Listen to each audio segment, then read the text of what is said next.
And the message read, "Prime Minister, we haven't seen you in all that have been said."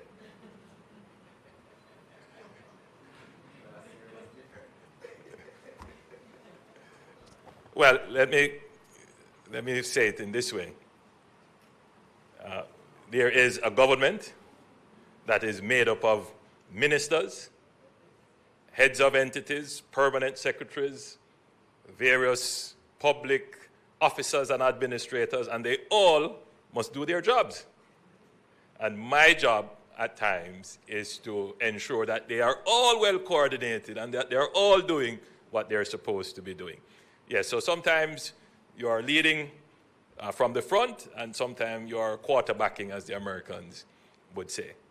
But there is never an absence of leadership. And I'm certain that you would have seen on display the ministers taking responsibility for their various portfolios as it relates to preparedness for the approaching weather event. This is a good segue, because during this administration, you would have seen the country at risk at several weather events and other kinds of threats, including a pandemic. And we have generally handled them all very well. I believe that our administration has managed crises very well and has ensured that we not only withstand the threats and the crises, but we recover and recover quickly and stronger than before. The weather events are becoming more frequent, but the frequency is also paralleled with greater intensity. So we're seeing more weather events which are more intense in nature.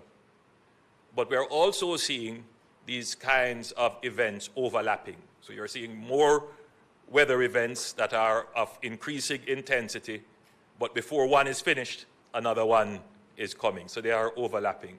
So the administration has to have a standing policy and strategy to deal with crises that are more frequent, more intense, and overlapping. And that is why we have taken a very systematic approach to dealing with these issues. There is existing a legislative framework which guides how we respond to crises that we term disasters, and that is the Disaster Risk Management Act, and that is the framework within which we will operate. Certainly, there are constitutional provisions under emergency powers, but it is at this time not our intention to utilize those powers. We would have heard from ODPEM in our briefing session before this, and ODPEM will give us an assessment shortly as to whether or not the government should declare a disaster or a threat of a disaster. I think you know what will happen, that given the update from the Met Office that Jamaica is at risk, there is a threat of the weather event affecting us in a significant way. The latest report suggests that the eye of the hurricane would be the weather system. It's not yet a hurricane. The system is about 220 miles southeast of Kingston, Jamaica. It is still moving very slowly, and that has posed a difficulty for us in planning because you don't want to put your preemptive measures too early. People get frustrated and say it's not going to come, and then they go back to normal activity, and then it comes. So we have been trying to calculate when to put in the preemptive measures. You would have seen that we gave an early preemptive measure yesterday by suspending schools, and today I believe it is at 2 p.m. that the public sector will be asked to go home. I suspect the private sector will follow suit. So we're really trying to gauge, and there is a reason why we have to be very careful in engaging. Beryl, when it hit Jamaica, cost us about $57 billion of our 2023 GDP. And it probably cost us about 0.5% in terms of a reduction in our GDP growth. So it will have an impact. We don't want to exacerbate the impact by taking actions that will reduce commerce, reduce business too early. So it's a real guessing game, and it requires us meeting, analyzing, getting all the data so that we make the right decisions. So I know that there might be some frustration in the public, but bear with us because we can't make any mistakes with the measures that we put in place. Under the Disaster Risk Management Act, when the orders are proclaimed, which we expect that we will do a declaration possibly the end of today or sometime early tomorrow, the Act will give certain powers that the administration and the various entities that are vested with these powers will use for the protection of life and property. And we ask the public to cooperate. And you can be assured that before any of these measures are taken, there will be consultation with the stakeholders, and there will be adequate public notice so that everyone will know. We do ask for your cooperation. We will take one other measure, which is under the Trade Act, to prevent any price gouging that might take place. The Minister of Health guided you properly to say stick with, healthy foods that won't perish as a result of lack of refrigeration. And he did mention sardines and water crackers. But I saw a picture recently of shelves in our supermarket, and all the bread is gone. So people are taking precautions, stocking up on food. But it leads to a very important point, that as these products become scarce, there may be persons tempted to raise their prices. And we will not have that during a disaster. And therefore, the Minister of Industry, Investment and Commerce will shortly sign an order to this effect to prevent price gouging. Now, you would have heard extensive reports from Minister Vaz, the JPS, and from Minister Samuda and the NWC, and from the utility companies, that they are projecting that as a result of the experience of Beryl, they will be in a better position. Evidence of that is that I am told that 31 linemen are already in Jamaica, and others are being flown in as we speak. So the intention is to be ahead of the recovery effort should we be impacted in any significant way from this. I am told as well that the necessary precautions have been taken to ensure that telecommunications remain functional. Minister Samuda has advised that we will be able to have an uptime of about 80% within 72 hours of the hurricane for most customers, and that they have taken measures to control turbidity by closing off some of the intakes into their major water storage. This they are able to do because already those storage areas are full, so they can control and manage that.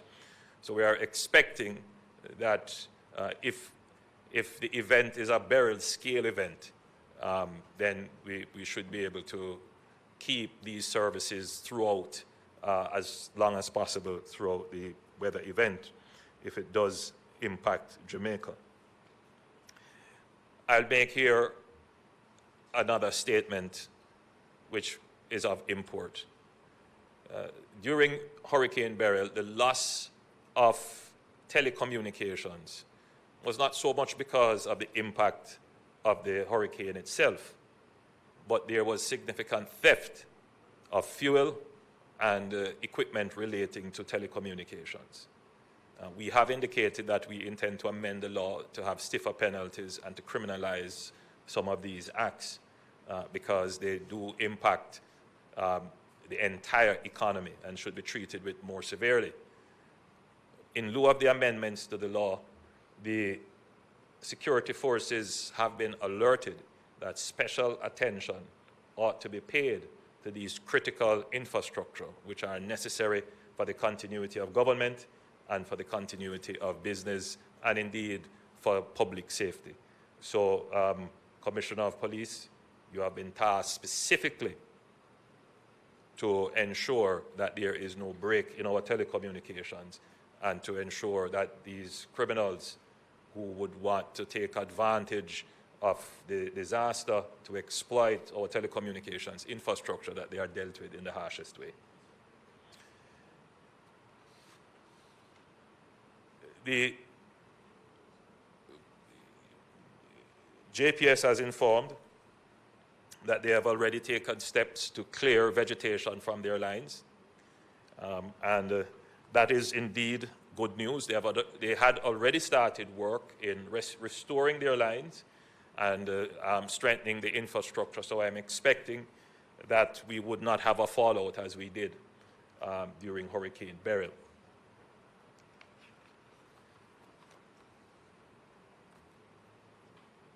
I'm told that Petrojam has made the necessary provisions and has taken the necessary steps to ensure that we would have over 2 weeks of refined products, fuels and other products that we would need, and LPG as well.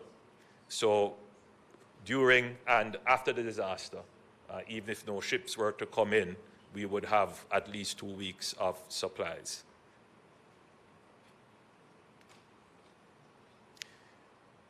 Now, during Hurricane Beryl, the greatest impact would have been on residential roofs. And in flooding in areas that are flood prone, houses would have been destroyed by flooding. It's very difficult to gauge whether or not this weather event will parallel Beryl in terms of its impact. This weather system seems to be very unusual in that it is essentially sitting there southeast of Jamaica, creeping at 2 miles per hour, and its eye would have been doing some strange things, but it is, what we have heard is that the wind force has increased from, I believe, 45 miles per hour to now 60 miles per hour, so it is strengthening. Whatever happens, the projection is that it will come closer to Jamaica, and we would be affected one way or the other by either rain and wind, or just rain. So whatever happens, there will be, we can safely say, there will be an impact. Something will happen. The likely impact would be the rain event. And that would mean flooding, landslides. It would also mean that there could be some marooning of communities. Some communities could be cut off. And it would definitely mean a scoring of our already aged and struggling road infrastructure and possibly some impact on our bridges. It means, therefore, that households should take precautions in ensuring that whatever work they can do to their roofing to prevent leaks, they should do so.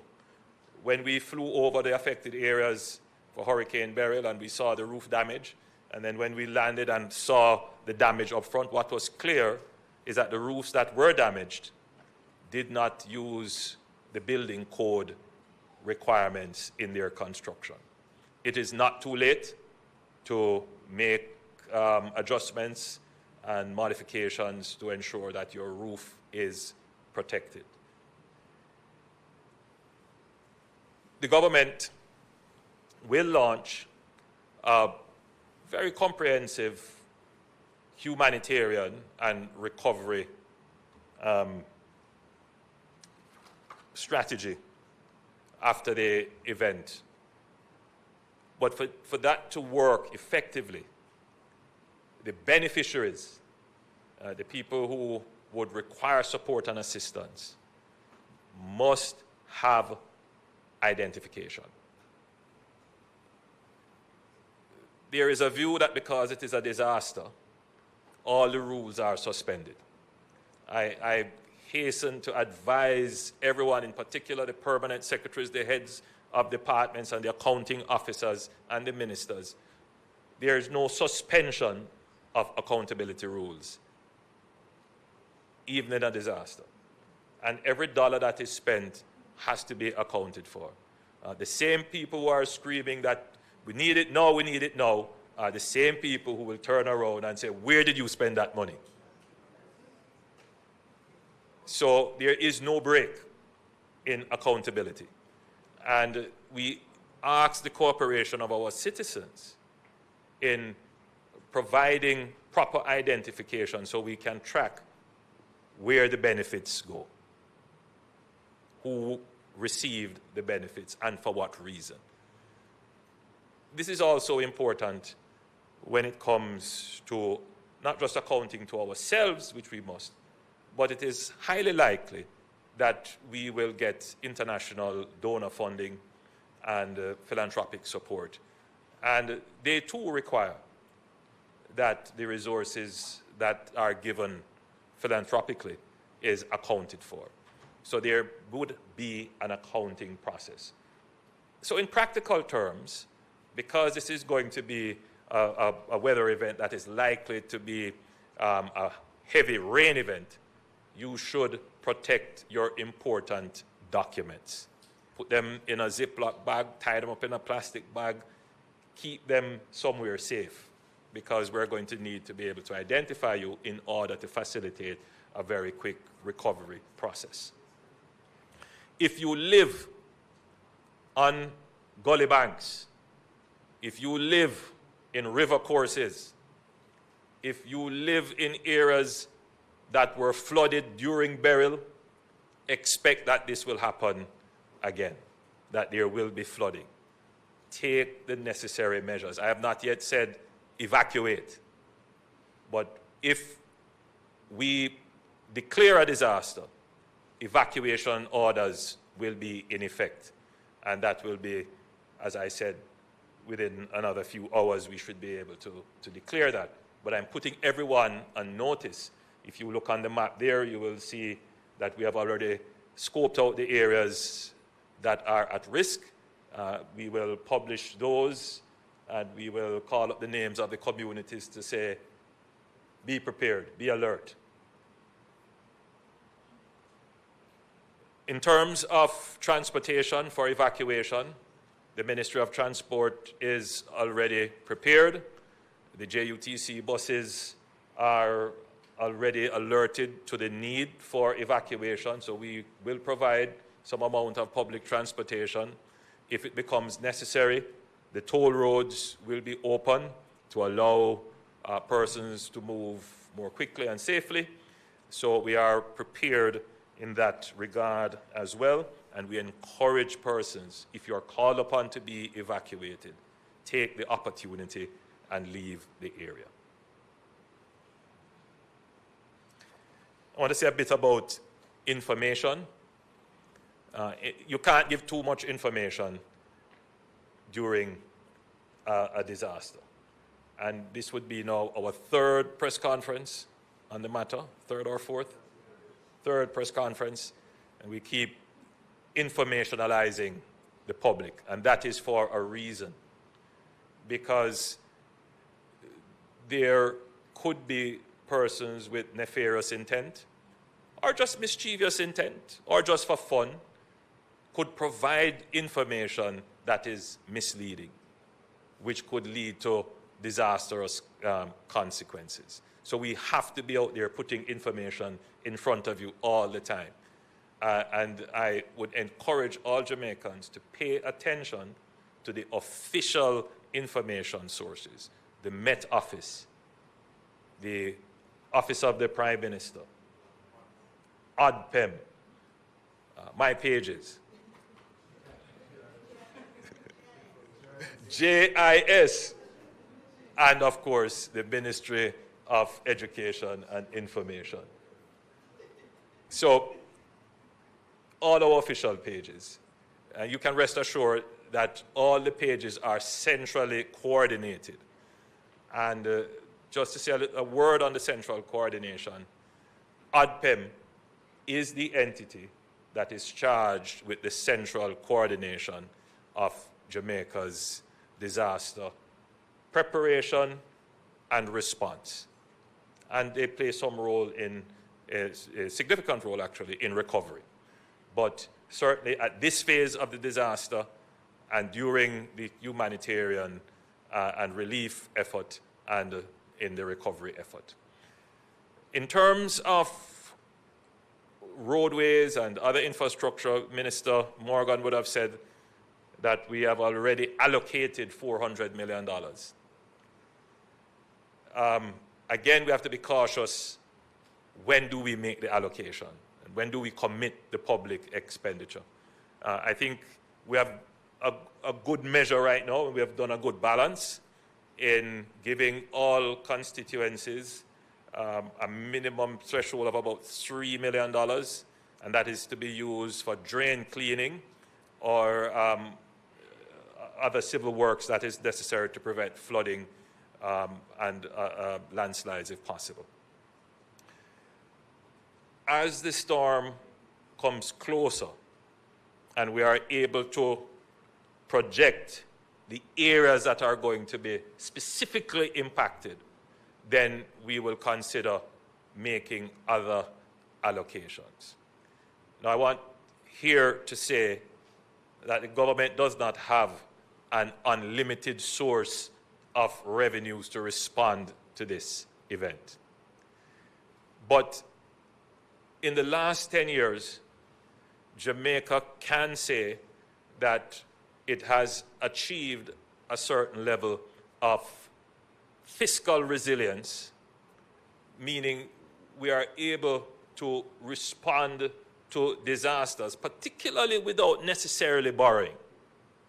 And that is because we have, one, put contingencies in the budget.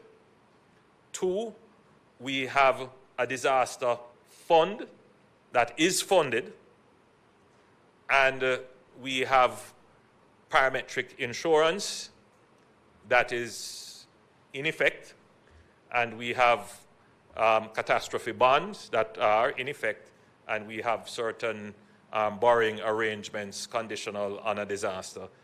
And so we have lined up quite systematically the financing for dealing with and responding effectively to a natural disaster. And that is a feature of this administration. It didn't really exist in this significant way before now. And we intend that this will continue, which is why I started at the point that it is important that we manage the disaster such that it is not lack of management of the disaster.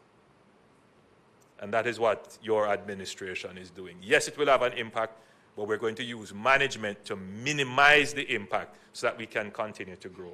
It will have an impact on our growth, but if it is not managed well, the impact will be even greater. And so the response the citizens of the country should know, it's not just about how we get food to people who don't have it during the disaster, and how do we get water to people who don't have it right after the disaster, and how do we make sure that the various shelters are properly stood up and people are taken care of in the shelter. A large part of the disaster response is to how do we ensure that the farmers get back into the field quickly? How do we ensure that the hotels are back up and running quickly? How do we ensure that the electricity grid stands up so that production comes back quickly? And that's where we are, and that's what I've been working on, coordinating everything, making sure that after the disaster, we're back up and running very quickly. That is resilience. So, in closing, I want to, one last thing. The JDF and the JCF are critical to maintaining security during the disaster. But they will also play an important role in the humanitarian and recovery efforts of the government. The Ministry of Labour and Social Security is in charge of the humanitarian and relief response, but they will always have a human resource constraint in terms of the number of social workers that they would need. I take this opportunity to ask persons who would be willing to volunteer. They have that social services skill, particularly our churches and other groups, to coordinate with the Ministry of Labour and Social Security. We welcome your support if you are able to do so. But the JDF and the JCF, I've asked them to partner with the Ministry of Labour and Social Security to enhance and augment the human resources that we have to ensure that the relief effort and the humanitarian effort works very well. But importantly, as we learned from Beryl, we need to have the capabilities to do rapid damage assessment. And I've asked the JDF to work closely with ODPEM to develop this capability, particularly using drone technology to help with the assessment of damage so that we can have a better base on which to make the financial projections so we can better allocate resources for recovery. So, my fellow Jamaicans, you can see from all that we have presented that, first of all, your government has acknowledged where it has weaknesses. We have evaluated our programs, and we are trying as best as we can to have those gaps closed. I believe from the preparation phase, we are ready. So I think all the preparations are in place. I know that there may be some members of Parliament saying, we need more, we need more.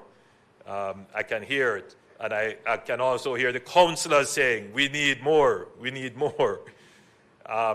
Yes, we will be looking at what more can be done, but as I said, we have to gauge where the storm is, what the impact will be, so that the allocations can be more targeted to the areas of need and not generally spent. So as soon as we have a better grip on where the allocations need to be focused, then we will make more announcements, and we will inform the members of Parliament and the councillors about what else can be done. So I urge Jamaicans to take this weather threat seriously. You have nothing to lose, even if it doesn't come. Right? So if it doesn't come and you are prepared, fine, you have lost nothing. The greater loss is that if you didn't prepare and it came. Right? And by now, we should have internalized and made it a culture that once it is declared that there is a weather threat, take precautions. Never take it lightly. I encourage all Jamaicans of faith to pray. To pray. We saw Hurricane Matthew, which was almost on a similar trajectory, and that just made a U-turn between Jamaica and Haiti. Who knows? Even though this is now southeast of Jamaica, it may very well pass Jamaica and go elsewhere. So still have faith and keep praying. And secondly, be smart. During burial, I received the terrible news of a youngster, I believe, playing football and running after a ball, fell into a gully and was washed away. I urge all Jamaicans to protect yourself. There's no need to be playing football, no need to be climbing any trees. You have been given enough notice that this weather event is coming and that it could be disastrous. So take all measures to protect yourself. Thirdly, pay attention to the bulletins and the updates. We have given enough information. We have enough platforms. Pay attention to those. Do not take information from sources that are not authoritative or official during this time.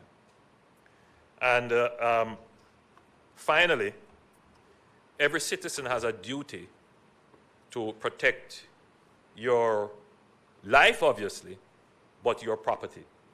You can't just wait on the government to come and do it. Every citizen has that duty. So as far as you can, you should protect your property. I have been seeing many messages coming to me regarding persons living on gully banks, persons on river courses, pointing out a wall that is deteriorating or some other civil works that is at risk. At this time, even if we were able to find equipment to do it, it's just not going to be possible to address all the infrastructure weaknesses that could potentially pose a challenge during a hurricane. So you need to take the precaution to protect your property and yourself. That precaution may mean you have to move. It may mean taking a sandbag, or it might be just taking a push broom and clean the drain that runs across your yard so that it's not flooded. I know it's a difficult thing to say, particularly with the context of this historical lack of maintenance of the infrastructure. But I'm being very practical and speaking to you as my family that this is what we need to do to survive. Yes, we're not satisfied with the quality of drainage. We're not satisfied with the quality of roads. But these are national crises, essentially. And we're not going to be able to repair all the drains, in the next 4 or 5 years. And even so, it takes time to do it. So rest assured, we do plan, and we are in the process of improving the infrastructure. But while that is going on, these disaster events are occurring, and therefore we need to be smart and responsible about how we respond to them. So ladies and gentlemen, thank you very much for the update. Keep safe and keep praying.